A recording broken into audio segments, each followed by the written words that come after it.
Hey, everyone, welcome back to Epic Summaries. Today's video is very popular. A Tale of Two Cities is a sweeping historical novel by Charles Dickens, filled with themes of revolution, sacrifice, and redemption. Set in London and Paris during the late 18th century, the novel paints a vivid picture of the chaos of the French Revolution, while following the intertwined fates of its central characters. It is the year 1775, a time of unrest and impending revolution. The novel begins with the famous line, "It was the best of times, it was the worst of times." This paradox sets the tone for a world divided between hope and despair, light and darkness. The people of France suffer under the tyranny of the aristocracy, their cries for justice growing louder by the day. Meanwhile, in England, a more stable but uncertain existence prevails. Our story unfolds as Jarvis Lorry, a loyal banker at Tellson's Bank, receives a cryptic message: recalled to life. The message refers to Dr. Alexandre Manette, a once brilliant physician who has spent 18 long years imprisoned in the Bastille for a crime he did not commit. Lorry travels to France, where he finds Dr. Manette in a pitiful state, a frail old man who has forgotten his identity, his only solace being the shoemaking tools he used to pass the time in prison. However, hope arrives in the form of his daughter, Lucie Manette, a golden-haired young woman full of kindness and compassion. Through Lucie's love and care, Dr. Manette slowly regains his sanity, though the trauma of his imprisonment still lingers. As years pass, Lucie settles in London, where she meets Charles Darnay, a young French nobleman who has renounced his aristocratic lineage. Unbeknownst to her, Darnay is the heir to the Evremond family, a lineage stained by cruelty and oppression.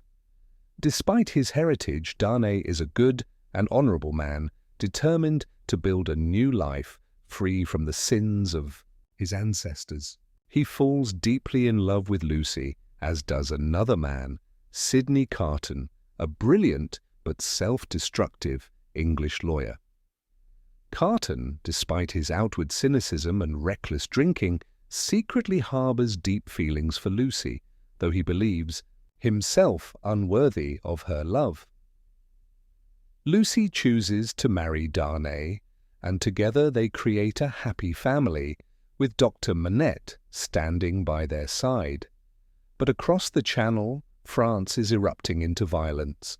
The storming of the Bastille in 1789 marks the beginning of the French Revolution, and the common people, led by the ruthless Madame Defarge, seek vengeance against the aristocracy.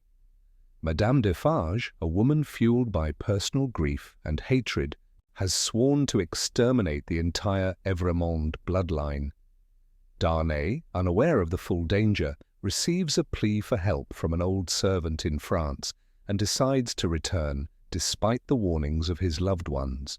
As soon as he arrives, he is arrested by the revolutionaries. The new French Republic, hungry for noble blood, sentences him to death. Lucie, Dr. Manette, and their friends rush to Paris, desperately trying to save him.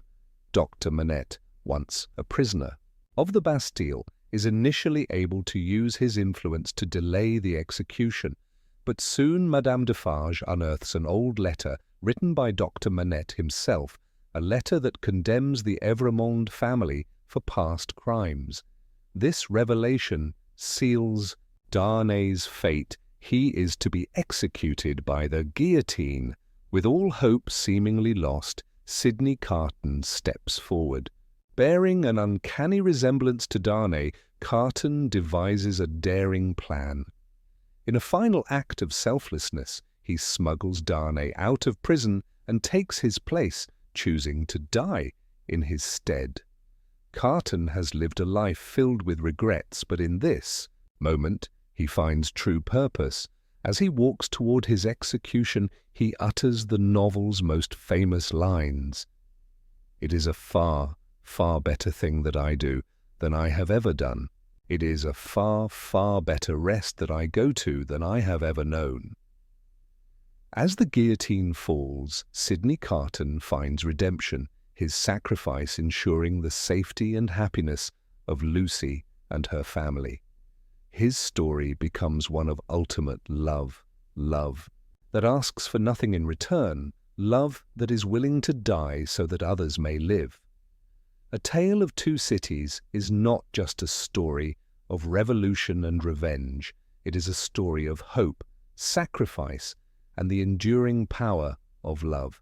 It reminds us that even in the darkest times, light can still shine through.